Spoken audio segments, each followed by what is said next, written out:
Welcome to LSC. It's Sports Time. I'm your host, Bob Hintz. Today I have with me the new athletic director over at Hampton High School, Phil Melillo. Say it. Melillo. Melillo. I wanted to make sure I get that right. You came from Cleveland, so you grew up out of this area. Talk a little bit about growing up in Cleveland. Grew up about an hour east of the city, and the high school that I went to was very small. We had about 500 students. Graduating class was a little bit more than 100. And it was a big change coming from a smaller town, even moving when I went to college in Kent, moving to a bigger area. So right.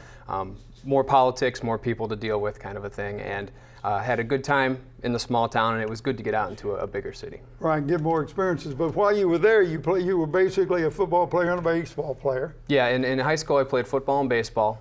My 9th grade year I was on JV football and baseball, and then my 10th grade year I lettered on kickoff, kick return, and punt team. And then my junior and senior year on the football team I lettered as a guard.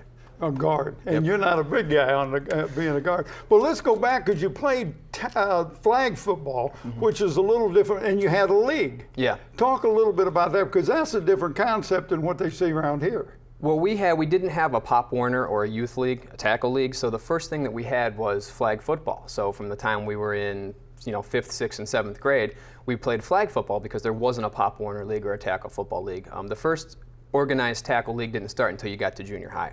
And the way it was set up in Ohio was that 7th and 8th grade you played middle school sports, and then once you got to 9th grade, then you could be on the JV team. So the 8th graders were in a self-contained middle school program.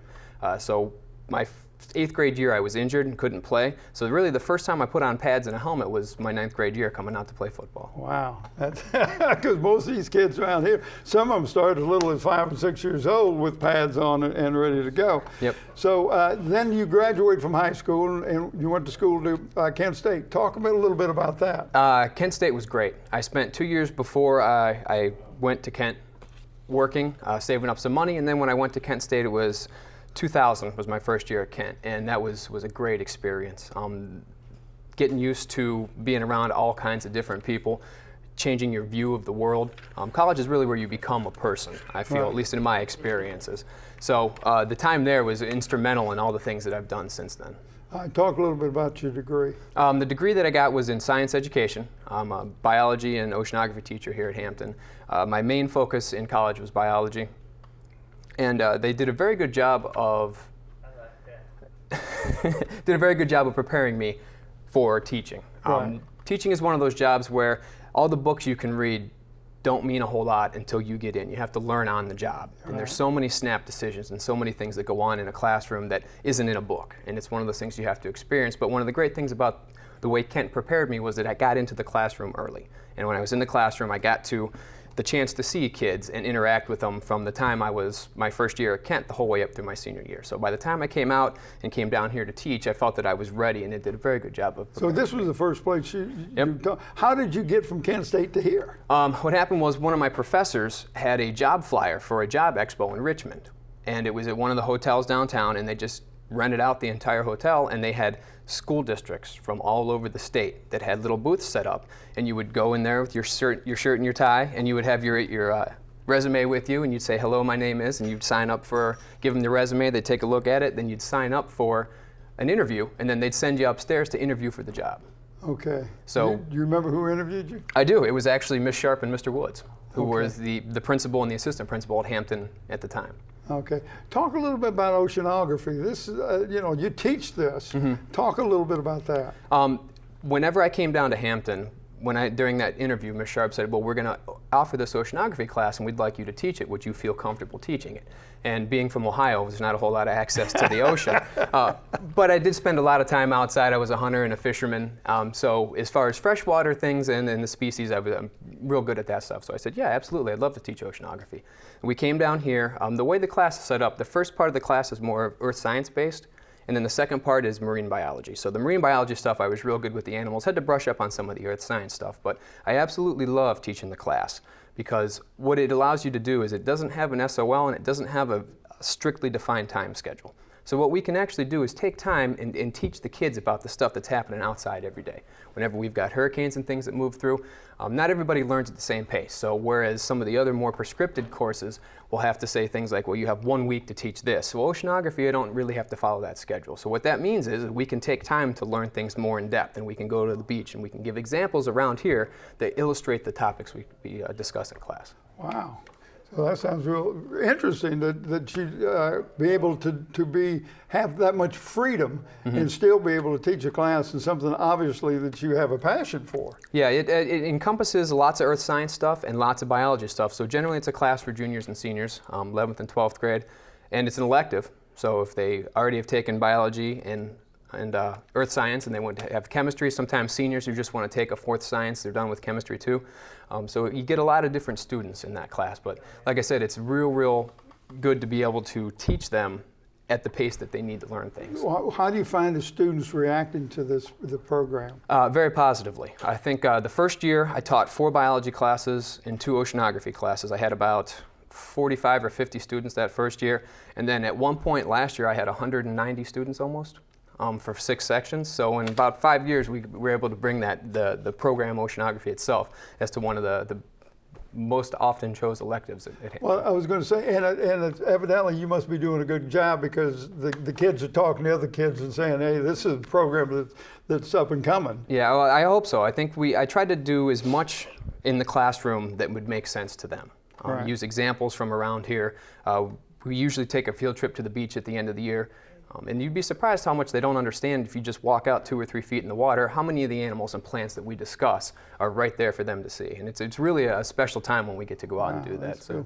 All right, now at Hampton, you also JV baseball coach. Yep. Under my buddy Danny Mitchell. Yeah, that's a really great experience. And I think that's going to be the biggest, most difficult thing for this transition for me is in February when we start to condition. Now I'm just going to be watching, and I don't know how it's going to go, me sitting at the games watching and not being able to yell at the kids from, outside or getting on the umpires, because that's one of the great things about coaching baseball. Well, now being an athletic director, you see, you're going to be at the school a whole lot. Because you've got not only your football and your basketball, you got your wrestling, now you got volleyball coming in. So now you've got added one more sport to your plate, so to speak, and this is a new product for the Hampton system to have volleyball. Talk a little bit about that. Volleyball program is new this year. We've got a coach in that's working with kids. We had interest meetings and things last year to get them signed up for it. We just got the lines and the holes drilled in the gym. We got the net up and everything fits, so we're excited about the kids conditioning and being there. And I think it's one of those things, when I first got here, I was surprised that they didn't have volleyball. As big as the school is and as many of the other sports that we have. Right. And then when it came in this past year, I said, well, this is going to be good because what it does is it gives kids another chance to showcase themselves or to do something good. So maybe they don't make the cross-country team or maybe they don't make the football team. Well, we have this other sport to give them another chance to showcase what they can do and to really form the relationships that are real important in sports. It's not the winning and the losing always. And that's a good point. But also I wanted to go back just and talk a little bit about the sports and being able to take from the sports and use in other disciplines. The discipline you get with it, the way you use your time. Talk about that because I think that's important. You had to do that when you went to Kent State. Yeah, I think that's the 2 most important things that people learn from sports is how to work, the right work ethic to get a job done because things don't always come easily. And things don't always go the way you want to, but you've got to fight through it to be successful. Right. And as part of a team, you've got to hold up your end of the bargain. So the work ethic is very, very important. And the time management. The school is about getting the grades. Okay. The grading policy is there to make sure that our athletes are doing what they need to in the classroom. Right. So what they really need to do is be able to monitor their time.